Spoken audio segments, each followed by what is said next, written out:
আসসালামু আলাইকুম। প্রবাসী ভাইদের কথা চিন্তা করে আরও একটি নতুন ভিডিও নিয়ে আসলাম। এটা হচ্ছে প্রবাসী কল্যাণ ব্যাংক লোন। আসলে প্রবাসী ভাইয়েরা কি কি লোন পেতে পারে এটার উপর বেস করে আমি আলোচনা করছি বেশ কিছুদিন ধরে।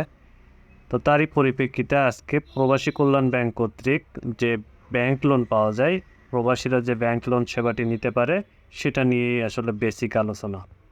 তাহলে চলুন শুরু করা যাক।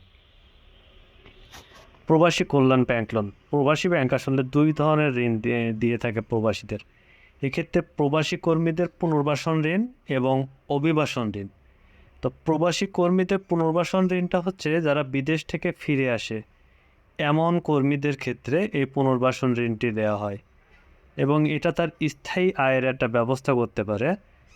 আর অভিবাসন ঋণটা হচ্ছে যারা বৈধভাবে বিদেশে কাজ করতে যেতে চান, যারা কাজ করতে যেতে চান তাদের জন্য অভিবাসন খরচের জন্য একটা ঋণ প্রদান করে থাকে, যার পরিপ্রেক্ষিতে তারা সহজে ঋণটি নিয়ে প্রবাসে যেতে তাদের সহজ হয়, প্রবাসে তারা যেতে পারেন। তো ঋণের পরিমাণটা আসলে কেমন? সাধারণত অভিবাসন যে ঋণটা থাকে এই ঋণটা হচ্ছে 3 থেকে 5 লক্ষ টাকা পর্যন্ত দিয়ে থাকে প্রবাসী কল্যাণ ব্যাংক। 3 থেকে 5 লক্ষ টাকা। আর পুনর্বাসন ঋণের ক্ষেত্রে ঋণের পরিমাণ হয় 1 থেকে 5 লক্ষ টাকার মধ্যে। 1 থেকে 5 লক্ষ টাকার মধ্যে পুনর্বাসন ঋণটা পাই।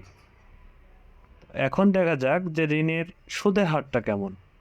একটা ঋণ নিব, সে ঋণ থেকে আসলে কি পরিমাণ সুদ আমাকে শোধ করতে হবে, সুদ আমাকে দিতে হবে, এটা আমাদের একটা কোশ্চেন থাকে, এটা টেনশনেরও কারণ থাকে।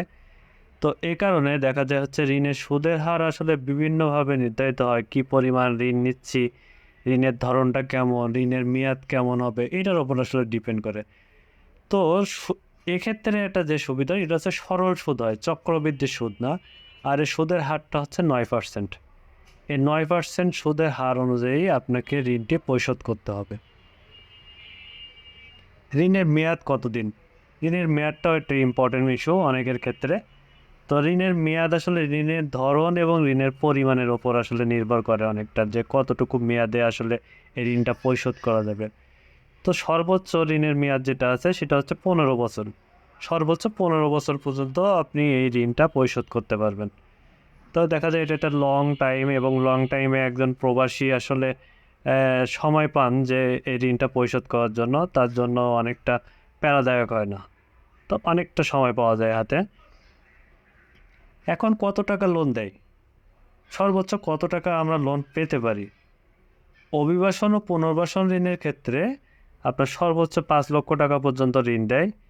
এই 5 লক্ষ টাকার যদি বেশি হয় তখন কিন্তু জামিনদার থাকতে হবে একজন। জামিনদার ছাড়া আসলে 5 লক্ষ টাকার বেশি দেয়া হয় না। এর আগেও আমি বলেছি যে ঋণের পরিমাণটা, কিন্তু আসলে 5 লক্ষ টাকার বেশি হলে একজন জামিনদার হবে। আর জামিনদার কি হবে? তার নিকট আত্মীয় স্বজন হতে পারে, তার বন্ধু বান্ধব হতে পারে, তার ওয়াইফ, তার বাবা মা হতে পারে। এরকম জামিনদার লাগবেই 5 লক্ষ টাকার ওপরে হলে। প্রয়োজনে কি কি কাগজপত্র আসলে লাগে এই লোনটি পেতে? আবেদনকারী হচ্ছে সর্বশেষ যে পাসপোর্ট সাইজের ছবি, এই পাসপোর্ট সাইজের ছবি নিতে হবে। জাতীয় পরিচয়পত্রের ফটোকপি লাগবে। ঠিকানা প্রমাণের জন্য বিদ্যুৎ, গ্যাস বিল অথবা পানি বিলের একটা কপি দিতে হবে। আয়ের প্রমাণ যেমন হচ্ছে বেতন সার্টিফিকেট দিতে হবে আবেদনকারীর। সেটা প্রবাসে প্রবাসে যাওয়ার সময় যে এজেন্সির মাধ্যমে যে বেতনের পরিমাণটা জানা যায়, এটা দিয়ে আপনি করতে পারবেন। ঋণের উদ্দেশ্য প্রমাণ করতে হবে। ঋণের উদ্দেশ্য কীভাবে প্রমাণ করা যাবে? এক্ষেত্রে ভিসা, ভর্তি কার্ড, ব্যবসায়িক পরিকল্পনা, এই ব্যাপারগুলো দিয়ে আপনি হচ্ছে ঋণের উদ্দেশ্যটা প্রমাণ করতে পারবেন। আর জামিনদার যিনি থাকবেন, মানে 5 লক্ষ টাকার ওপরে গেলেই বলেছিলাম যে জামিনদার লাগবে একজন। জামিনদারের জাতীয় পরিচয়পত্রের ফটোকপি লাগবে। জামিনদারের যে একটা আয়, যে তিনি যে ব্যবসা বা অন্য কি করেন সেখান থেকে যে আয় হয় তার একটা প্রমাণ লাগবে। সেক্ষেত্রে ব্যাংক স্টেটমেন্ট দিলেই সবচেয়ে বেশি কার্যকর হয়। আর জামিনদারের সম্পত্তির দলিল দিতে হবে যদি থাকে, সম্পত্তির দলিল দিতে হবে। এই কাগজপত্রগুলো নিয়ে প্রবাসী কল্যাণ ব্যাংকে যোগাযোগ করলে আপনি এই প্রবাসী ঋণ সম্পর্কে আরও বিস্তারিত জানতেও পারবেন এবং প্রবাসী ঋণটা গ্রহণ করতে পারবেন। তো এই সকল তথ্যটা আসলে প্রবাসী ব্যাংকের ওয়েবসাইট থেকে নেওয়া হয়েছে। প্রবাসী ব্যাংকের ওয়েবসাইট আপনারাও ভিজিট করতে পারেন। ইনশাল্লাহ ভিডিওটি থেকে আপনি উপকৃত হয়েছেন বা আপনারা উপকৃত হয়েছেন। তো পরবর্তীতে আমরা আরও এরকম ছোট ছোট ভিডিও করব বিভিন্ন ব্যাংকের ঋণ সম্পর্কে। প্রবাসী ভাইরাও উপকৃত হবেন। তো আমাদের সঙ্গেই থাকবেন। ধন্যবাদ।